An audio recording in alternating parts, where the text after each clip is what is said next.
Mary, you are to be the mother to a savior and king. This is the story that turned BC to AD.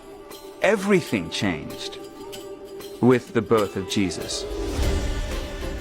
It's a story that's been important for thousands of years. It needs to be told and retold. Jesus is still alive, and this is where it all began. What an amazing opportunity to be the first musical offering of a story this significant. The Nativity story is sort of a musical at the heart of it. These angels show up, and they're singing, the shepherds. How hasn't this been done before? It's gone through iterations, it's been through close calls, it's been through, oh, this is not going to happen, oh, it is going to happen. And finally, here we are in 2023, making it happen. And the music is incredible. Like, that was the first thing that made me be like, oh, I need to be a part of this. When I heard it for the first time, I felt like a little kid. Yeah, it's a beautiful balance between real human problems and just performance and exactly, and theater and color surprise and just everything. It's perfect. It's you just pinch yourself, walk around, it's a dream come true, this whole thing.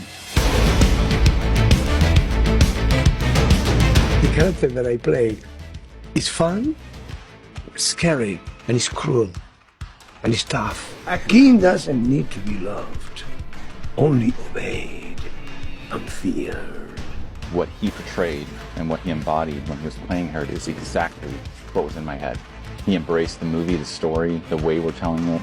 He's a man that in a way can smell the change in the air. Something's going to happen that is going to affect the world in which he thinks everybody should live.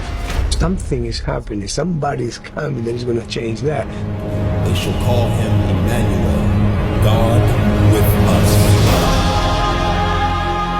I personally hope that people can take away the joy of the story.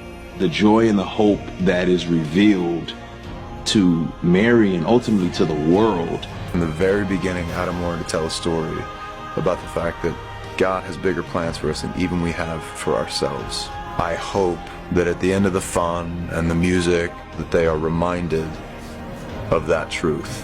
We're so used to this story being told in a very simple way, but when you really think about the cultural context of the time, it just makes no sense that God would enter the world through a newborn baby, let alone have that baby be born in a barn.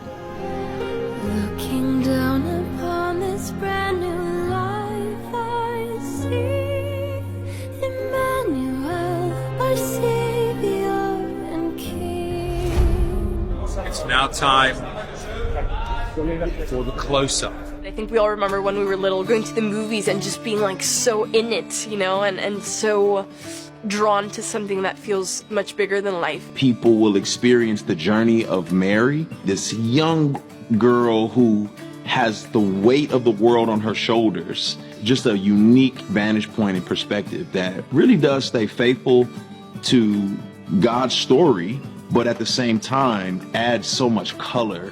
It's a musical, we're having fun. People didn't break into song and dance back in 0 BC, but we're going to. Fortunately, we have some comedic relief.